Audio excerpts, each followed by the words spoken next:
Assalamualaikum warahmatullahi wabarakatuh. Ketemu lagi dengan saya Bagus Utomo dari komunitas peduli skizofrenia Indonesia.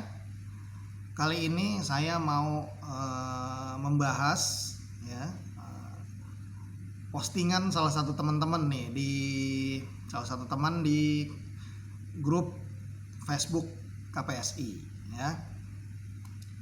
Jadi ada teman yang posting di grup KPSI, ya, dia menstigma diri sendiri bahwa dirinya udah nggak berguna gitu karena dia ngalamin skizofrenia. Dia bilang saya nggak bakalan bisa pulih, nggak bisa mandiri, dan yang terakhir nih nggak bisa dapet jodoh gitu. Nah, apalagi nih bulan puasa mau lebaran ya, dia bakal banyak ditanya oleh teman-teman atau saudara-saudara, tamu-tamu mengenai jodoh. Nah, dia bingung ya, galau nih soal itu. Nah, saya ingin mengatakan bahwa itu sikap dan pola pikir yang salah ya. Skizofrenia sangat mudah solusinya. Konsultasi ke psikiater, minum obat rutin, ikuti petunjuk. Kalau nggak cocok kita sampaikan ke dokter. Nanti dokter akan mengkoreksi sampai ketemu obat yang paling cocok sama kita. Nah setelah itu nanti kita bisa gejalanya reda, kita bisa aktivitas apa aja gitu. Dan orang umum tidak ngelihat gitu, tidak kelihatan bagi kita itu skizofrenia atau bukan, nggak kelihatan karena kita rajin minum obat justru ya. Jadi udah nggak boleh lagi menjadikan penyakit sebagai alasan. Yang kedua, obat-obatan skizofrenia udah ditanggung semua oleh pemerintah melalui skema BPJS Kesehatan. Jadi jangan beralasan lagi nggak mau berobat, beralasan lagi nggak mau sembuh, nggak mau minum obat. Orang udah gratis semua dari pemerintah gitu. Tinggal kitanya mau sembuh apa enggak, mau pulih apa enggak gitu ya. Nah, sementara itu di sisi lain di dalam Islam itu nilai kemanusiaan seseorang itu tidak hanya dilihat dari sisi fisik aja. Jadi kalau kamu berpikir seperti itu sama saja merendahkan nilai-nilai Islam juga, nggak boleh gitu. Orang Islam itu yang prinsipnya yang paling utama dari manusia adalah ketakwaan kita kepada Allah Subhanahu wa taala ya.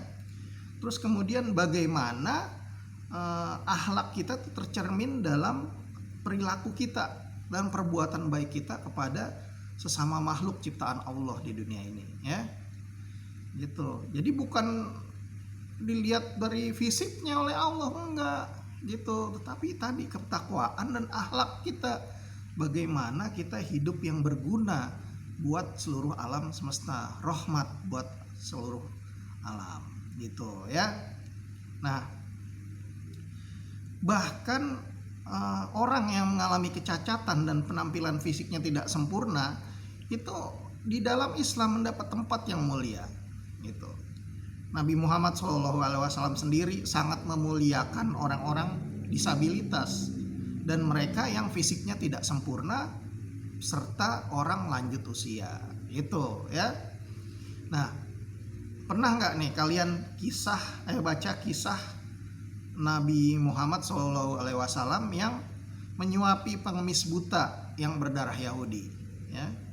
Itu suri tauladan Rasulullah pada kita semua, agar kita semua peduli pada orang dengan disabilitas gitu. Bagaimana dia melayanin, menyuapin dengan kasih sayang, itu sikap yang harus kita tunjukkan pada orang dengan disabilitas. Dan sikapnya seperti itu membuat orang dengan disabilitas itu tidak merasa minder, dia merasa sama sederajat dengan Rasulullah, bayangin aja gitu ya. Nah, Rasulullah juga ada kisahnya, dia menunjuk Abdullah bin Ummi Maktum, seorang tunanetra sebagai muazin. Orang tunanetra sebagai muazin ya.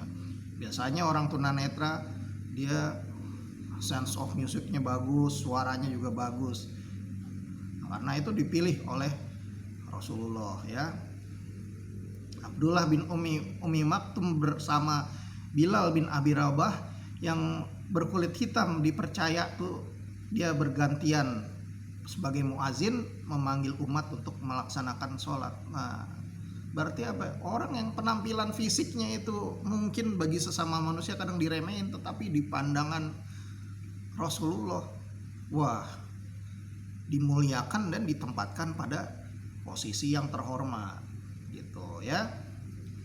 Nah, Nabi Muhammad juga nggak pernah melihat seseorang dari penampilannya ya. Ada kisah nih seorang yang pendek dan jelek ya di zamannya Rasulullah yang namanya Julaibib. Saking jeleknya nih Julaibib ini, di masyarakat Madinah itu rata-rata orang nggak suka ngelihat dia gitu, nggak nyaman aja kalau dia hadir gitu.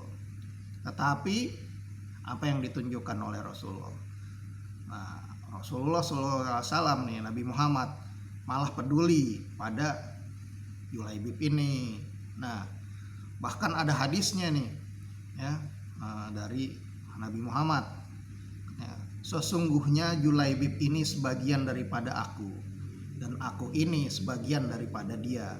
Waduh, luar biasa banget gitu.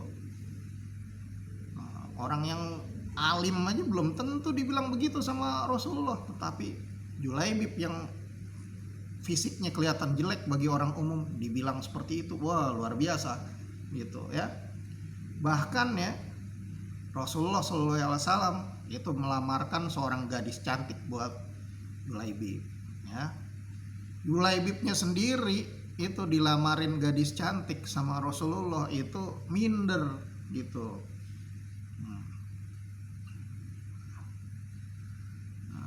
Katanya dia bilang gini, kalau begitu aku orang yang tidak laku nih, ya Rasulullah gitu. Nah Rasulullah jawabnya tidak diduga gitu.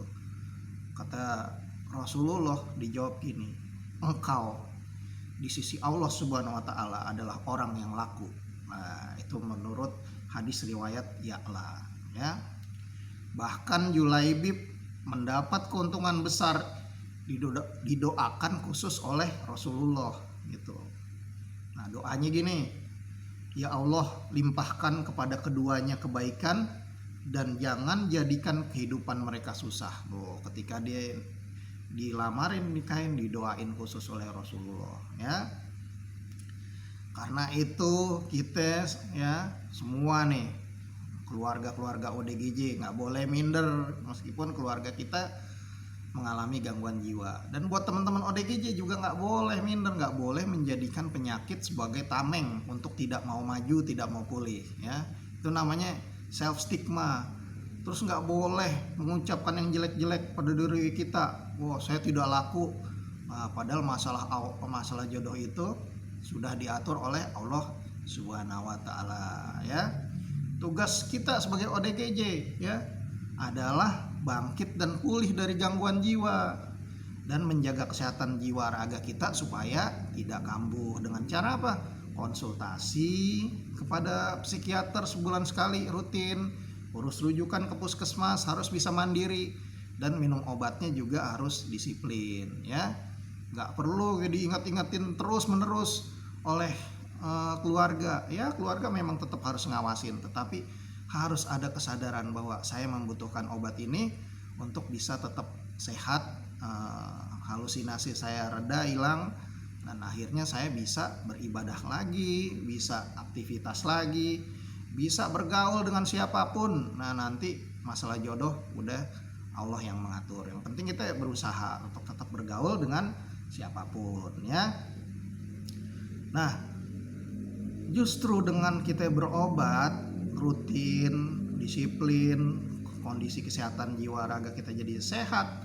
Nah kalau pas ada ketemu jodoh, nah kondisi kita jadi lagi bagus. Kalau ODS nggak mau minum obat, halusinasinya muncul lagi, jadi nggak ngerawat diri, nggak mandi, nggak gosok gigi, potong kuku aja enggak, kadang-kadang buang air sembarangan. Nah gimana mau ada dapat jodoh kalau seperti itu? Tapi kalau kita minum obatnya rutin, konsulnya rutin, kita jaga terus kesehatan jiwa kita, kita aktif berkegiatan, akhirnya malahan ada orang yang naksir, ada orang yang dijodohin juga layak kok, kondisinya bagus, bersih, aktivitas komunikasinya bagus, berjalan lancar gitu. sehingga jadi pantas kalau mau menikah gitu ya. Nah, jadi naksir lah gitu. Apalagi kalau sudah bisa bekerja dan bisa wirausaha mandiri, akan semakin lebih memungkinkan lagi gitu untuk ketemu jodoh ya, jadi lebih besar kemungkinannya. Nah, setelah itu baru pasangannya itu bisa kita edukasi tentang penyakit, bagaimana memberikan support pada pasangannya yang sedang mengalami kondisi kejiwaan yang khusus seperti ini. Nah, ajak, bisa dikasih tahu prosedur BPJS-nya, prosedur berobat, gimana mengawasinya sehari-hari. Nah, akhirnya bisa saling dukung. Nah, disitulah nanti akan menjadi bisa ketemu jodoh yang bisa saling dukung gitu ya. Kita berusaha, tapi Allah yang menentukan. Nah, Allah menentukan, tapi kitanya juga harus berjuang untuk ajak atau konsisten itu berkonsultasi ke psikiater dan minum obatnya disiplin dengan kesadaran sendiri ya. Nah, itu tadi kisah dari teladan dari Rasulullah, itu harus kita camkan di dalam diri kita. Nah, mulai sekarang kita stop mengstigma diri kita, nggak boleh self stigma lagi, nggak boleh kita berlindung di balik penyakit untuk tidak mau berubah dan tetap berada di zona nyaman kita sendiri. Nggak boleh mengungkapkan hal-hal yang negatif terhadap diri kita sendiri. Masih banyak kata-kata yang lebih indah kok yang bisa membangkitkan semangat hidup kita. Kenapa kita harus memilih yang seperti itu ya? Nabi Muhammad aja, Rasulullah aja memuliakan orang dengan disabilitas. Nah, apalagi kita sebagai umatnya, kita juga harus memuliakan orang dengan disabilitas. Apabila orang dengan disabilitas itu diri kita sendiri, kita harus menghargai diri kita sendiri, menyayangi diri kita sendiri, dan kita tetap harus bangkit dan mandiri ya. Kita harus lihat nih bahwa Nabi Muhammad itu menunjukkan bahwa disabilitas itu bukan kekurangan, tetapi keunikan orang. Setiap manusia nggak ada yang sama persis, bahkan kembar identik aja nggak ada yang sama persis, pasti ada keunikan masing-masing. Nah, kita harus saling menghormati sesama umat manusia, sesama makhluk ciptaan Allah.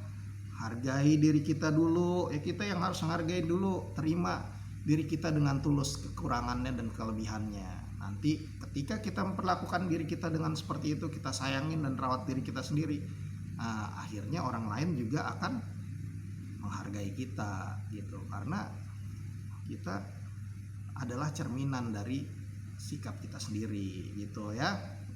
Nah, apalagi di bulan Ramadan ini, di mana Allah mengabulkan banyak doa-doa insan manusia, marilah kita panjatkan ungkapan-ungkapan yang positif, yang bagus-bagus, supaya kita juga menjadi dikabulkan doa-doanya oleh Allah ya. Sekali lagi, mari kita semua stop menstigma diri sendiri dan memberikan label-label negatif pada diri kita. Mari kita berikan ungkapan-ungkapan yang positif, sayangi diri, dan kita terima kekurangan dan kelebihan kita secara tulus terlebih dahulu, agar orang lain juga bisa memperlakukan kita dengan baik. Gak boleh putus asa. Semua orang nanti udah diatur oleh Allah jodohnya masing-masing ya. Terima kasih sudah menyimak video ini, semoga berguna. Salam sehat jiwa. Wassalamualaikum warahmatullahi wabarakatuh.